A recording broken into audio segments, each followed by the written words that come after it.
When the munchies hit, it's important to have some good food ready to go. Today is my job to show you 3 foolproof recipes you can make when you got the munchies or just want some good food. Either way, I got you covered. Let's get cooking. We start with pig shots. Think of these like jalapeno poppers, just from another dimension. Same elements all coming together to make something special. So we're gonna start with our cream cheese filling. In a bowl, we're going in there with cream cheese, sour cream, of course, and make sure the cream cheese is softened or you're gonna have a hard time mixing all this up. Of course, y'all know a recipe ain't complete without cheese for me, so we'll go in there with cheddar cheese. You can use whatever cheese you want here. And then some jalapenos that I just chopped up and diced up, and we're gonna throw them in here. This is the jalapeno popper element of it. And then just mix all this up so evenly combined. We're missing one thing. We didn't season it up. And to season it up, we're going in there with some Cajun seasoning. Make your life easier. We got the munchies, so you ain't trying to work too hard. And then just mix all this up. And when you do have the munchies, guys, always make sure you make your food first. And while it's cooking, then however you partake in 420, that's what you should do while the food's cooking so you don't mess it up, because making food while you're smacked is not the easiest thing to do. Once this is all mixed up, we're gonna transfer this to like a piping bag or a Ziploc bag. But in the meantime, we're gonna get started on the sauce that's gonna coat these pig shots. That's gonna make them phenomenal. Our sauce for these is very simple. We're gonna go in there with some barbecue sauce. Whoever came up with these, I want to shake their hand, because I always wonder, like, how do you come up with this? It's a fun thing, and these are usually made on the smoker, so we're gonna be doing them inside because I'm not, who's smoking meat when they got the munchies, you know? That was a little bit of hot honey. You wanna add some flavor in there, but you can opt for regular honey if that's gonna make you happy. And then a couple teaspoons of brown sugar. Mix this up, and once this is combined, we'll set this to the side and we'll get started on the most labor intensive part. These are called pig shots because they look like shot glasses. They're one bite, you just throw them back. All you need for this is some sausage, some thick cut bacon. Thick cut bacon is very crucial here. And some toothpicks to keep them all together. I'm using smoked sausage because you want to add as much flavor as you can. You can use beef, pork, turkey. Just get some smoked sausage to up the flavor. And to prep this, it's super simple. Take your thick cut bacon, again, thick being the key. We need this to hold up when we bake it. And we're just gonna cut the pieces in half, throw them back on our tray. Between them next, our smoked sausage, we're just gonna cut these into 1-inch size pieces. These are gonna be the bottom of the glasses. So we need some thick ones to hold up. You can go as thick as thin. I'm going about a 3/4 inch thick. Go ahead and knock these out and then we'll get ready to build. This is definitely the most labor intensive out of all 3 of the recipes today, but I think this has the potential to be the best one. To build these, it's super simple. We'll take some bacon, sausage, and we're just gonna roll these up nice and tight. Nice and tight, just like so. Take a toothpick. I probably should not be doing that. I'm gonna throw all those toothpicks in the trash now. And just stab a toothpick through both ends so it holds up just like so. We're gonna place these on a wire rack until we're ready to stuff them. So rinse and repeat with the rest of them. After you put in all that hard work building these up, now all you have to do is stuff it. Like I said earlier, you can use a Ziploc bag. I have a piping bag that I've been trying to get rid of, and we're just gonna stuff these bad boys to the brim. Whatever's gonna make you happy. I don't know why I started in the back, but y'all can see that. Just stuff it up, make sure it sticks, tie it off, go to the next one. Easy money. I think this is gonna be so good. Fill all these bad boys up, one by one. Takes a little bit of time, but I promise you the reward is gonna pay off tremendously. Once you're all stuffed, the last thing we go down there with is just some fresh sliced jalapenos. Make it look good, just reinforce that jalapeno popper theme. I used to not be a fan of jalapenos, man. Would y'all believe that? When I tell people I don't like certain foods, they think it's so crazy, which I mean, it makes sense, but I don't know. Can I not have my own things I don't like? Isn't that wild? Then our sauce from earlier, just take it and you just wanna lightly paint each shot. I know what y'all thinking, man, I got the munchies. You got me working, Ray. I promise you guys it's gonna pay off. I'm never gonna lead you in the wrong direction. And if you're dipping the sauce and panning the pig shots, you cannot use this as dipping sauce, so you have to make another batch. Just keep in mind, don't cross-contaminate. I don't want you guys being sick. Once they're looking beautiful and all painted up with that barbecue, so you're gonna go in a 375-degree oven for 40, maybe 45 minutes until the bacon is crispy.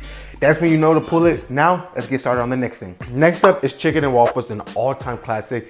Now we're truly getting into munchies territory. It's just throwing things together, but good things. Right here we have frozen chicken patties on a breaded thick. We're making it easy. I'm not gonna make you fry your chicken. Frozen chicken patties will do the job. We're gonna bake these until these are done. We're using Eggo ready-to-eat waffles. These are the Belgian styles. I was thinking about doing the little chicken minis and doing like chicken nuggets, but that was gonna be too much arts and crafts. Wasn't trying to do that, but these are gonna do the trick. You just throw these in the microwave for 2 minutes and they'll be good to go. So in the meantime, we're gonna bake these off and then we'll get ready on the sauce to coat these. Our sauce is simple to make. Going in there with butter, and then we're gonna go in there with some hot honey.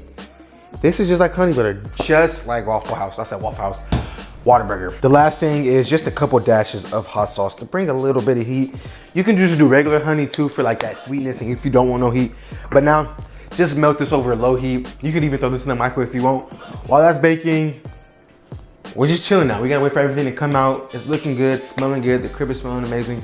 Easy money. Pig shots are out the oven looking absolutely beautiful, smelling great. As you see, we did have a little bit of blowout, but nonetheless, those are still going to be amazing. I saw on TikTok that a lot of people were doing these in muffin trays. I didn't feel like doing this. This is what I got. So if you want a little cleaner aesthetic look, go ahead and do that. But nonetheless, these are still gonna taste absolutely amazing. They're hot, so let them cool off a little bit too. Pull those toothpicks back. I'm already knowing this is gonna hit the spot. Cheers to y'all. One bite, throw them back. Oh. That's crazy. And that's hot. These are crazy good. I see why they go viral all the time. The barbecue sauce really balances that sweet and savory. The cream cheese, the thick cut bacon, chef's kiss. I'm super happy with these. Make these and I guarantee you will crush a whole tray of these easily by yourself. Now we can set these to the side. We'll go ahead and sauce our chicken, build our sandwich, and then we'll get started on the last munchie meal. That just may be my favorite meal. We'll see. Let's get going. Building our chicken sandwich, super simple, not much to it. Go in there with your chicken patty, and then of course, the beautiful hot honey butter.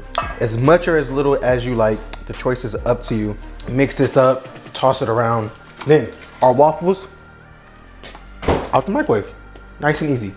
Place one down, we'll go that side down first. Put the patty on the sandwich just like so. Oh, this looks so good.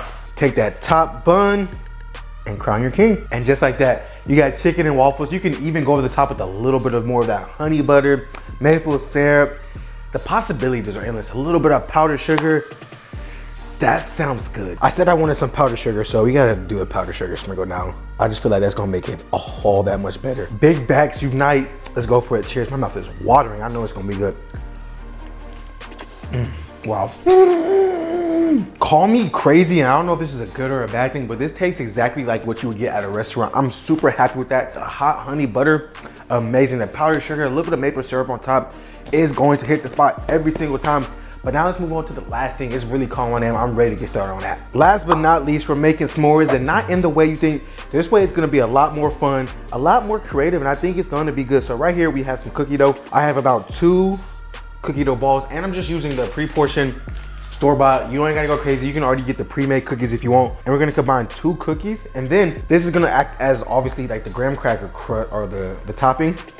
We're gonna take a little bit of graham crackers, and we're just gonna sprinkle it right in between it, just so we can stay on theme with traditional s'mores. Ball it up, roll it up, and boom. And then we're just gonna bake these at package instructions, probably about 12, 15 minutes. However long you want them to cook for. I'm gonna do this and I'll see you in a second. Go ahead, throw these in the oven, bake it for about 12 to 15 minutes, and then I'll show you the last things we need to do. Our cookies are out the oven looking good, and I did make a switch. Instead of 2 cookies per top and bottom, I just did 1. 2 was just way too big. We're gonna place these in the fridge to cool off just a little bit. Here we have some marshmallows. We're just gonna place under the broiler for 30, 45 seconds till they're toasted to whatever doneness that you like. While the cookies are chilling, getting a little bit more sturdy because they're just way too soft right now. Put these in there. If you have a flame, you could do that. And then after this is done, out the oven, we'll build. Building, super easy. Cookie goes down, and then we need just a little bit of chocolate. Then of course, this is hot. Do not do this at home. Our marshmallow, and then crown your king. Sheesh. A s'mores cookie. You could even use chocolate chip cookies. That would be just as good. Now for the moment of truth. It smells amazing. This is gonna be a sugar rush. Cheers to y'all. Don't make the same thing all the time. Now you got a few things to make when you got the munchies, or you just want some good food. You got plenty of options. Let's go for it. Oh my goodness. This might be the new way to eat s'mores. Absolutely fantastic. The cookie instead of the graham crackers. I'm really not even a big fan of graham crackers, so this sugar cookie is phenomenal. You could do a chocolate chip cookie, whatever cookie you love, it would work with this. Come back next week. You know I got a banker. Hope y'all enjoyed the recipe. Take care, stay safe, eat great food. I'll see y'all then. Peace.